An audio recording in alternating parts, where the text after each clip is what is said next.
back to my channel if you're new here. Hey, how you doing? My name is Ash, and I thought it'd be fun today to do sort of like an anti-haul on a few items that have just kind of come across my way, and I was like, no.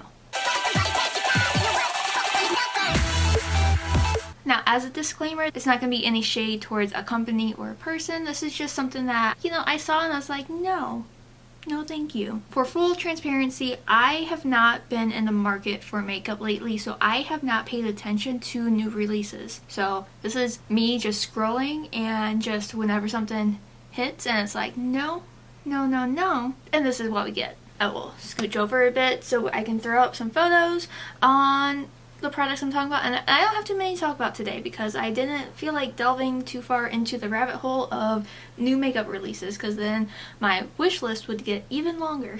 So the first product I want to talk about is the Ghost Face collection from Glamlight. There is absolutely nothing wrong with this. I think it's great that companies are coming out with like a more dark, grungy aesthetic when it comes to makeup. I love that. But for some reason, I see this and I just see their other horror collabs, and it's like I don't see that much of a difference. And I understand people are buying it because like it's Ghostface, it's Scream, it's that, market. But I'll be honest, I was never a fan of Scream. I'm not the target audience for that. I do appreciate Glamlight and what they're doing with their collabs, because like a lot of the stuff looks amazing. I'm impressed with that, but I'm just looking at the palette and it's like, it looks the same. It's like, I forget which other one they did. I think they did like Jason, and I think they did Freddy, and I might be missing one, but they all just kind of seem the same. Alright, so the next item I'm sharing, I actually haven't tried this brand before, but I'm looking at this palette and I'm just like, how do you use that? Like, I get how you can use it, but I'm just saying, like, first glance, it's like, how? This is from Adept Cosmetics. This is the Rainbow Raider palette, and the concept, cool. I like the colors in here, but I don't like eyeshadow pans split like that in multiple ways. So in theory, I think it's really cool, but overall, I don't see the point in that. Like, I much rather would have, all the individual shades and individual pans, and, you up the price on that than have a mishmash like that. But like the swatches of the shades, they look absolutely stunning. It's just the layout that I can't get behind. This next one is a holiday release. It is the Wet n Wild Holiday Foxtrot.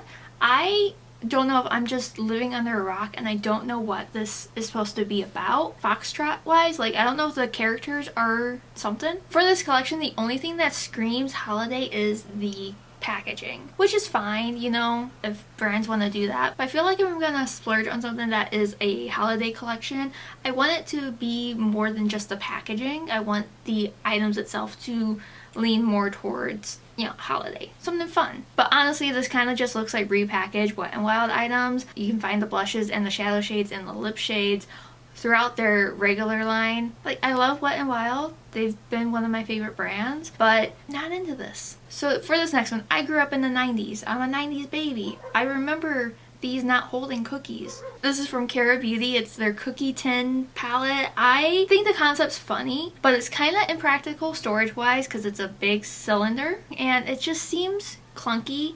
And I've tried Cara Beauty before. I'm not overly impressed with their quality, but it's not horrible. I would put it on like Morphe. Packaging wise, it's funny, but it's also just a no, This next one, I just don't understand who the target audience is for this. This is Bobbi Brown and Powerpuff Girls. When I think of Bobbi Brown, I think of more mature people shopping Bobbi Brown. I don't see many young people my age or younger that shop Bobbi Brown.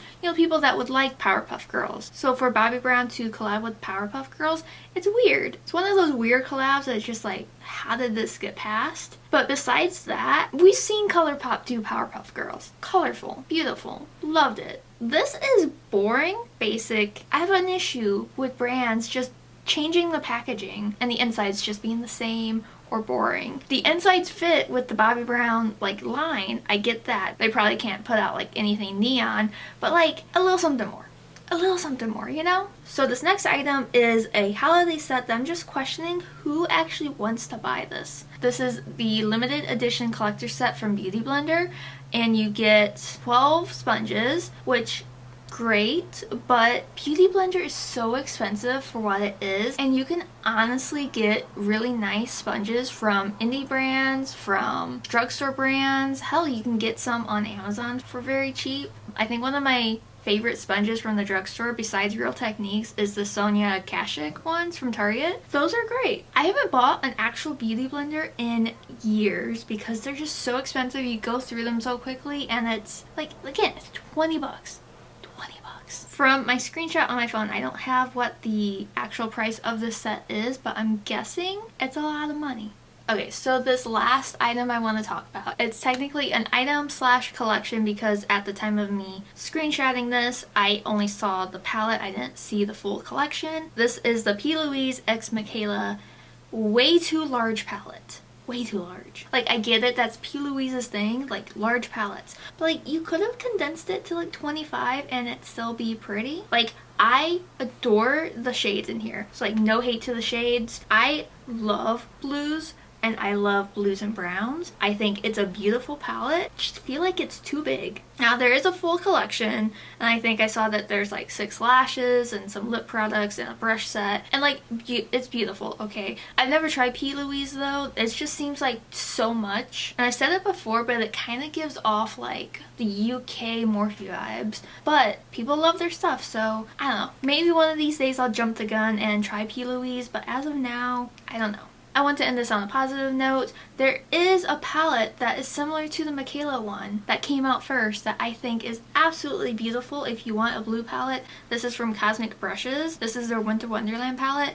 The shades in here are beautiful. Beautiful, beautiful blues, a little bit of purple. Stunning. Just another option if you like the vibe of Michaela but think it's also way too big and you just want the blues. So yeah, that is my little anti-haul with some holiday stuff. Let me know your thoughts on these products, if you think that you want to pick them up or if you're gonna pass on them, if you've tried them, if you like them, you know, let's have a conversation. I do think these types of videos are very fun to do. I don't remember who was the original creator of doing anti-hauls, but if I can find it, I'll list it down below. But if you know off the top of your head, let me know so I can know for future reference. Yeah, I think that's it for this video. If you like it, make sure you give it a thumbs up. If you like what I do over here, make sure you subscribe. And if you want more content, you can follow me over on TikTok and Instagram. I'm artistryxashh everywhere.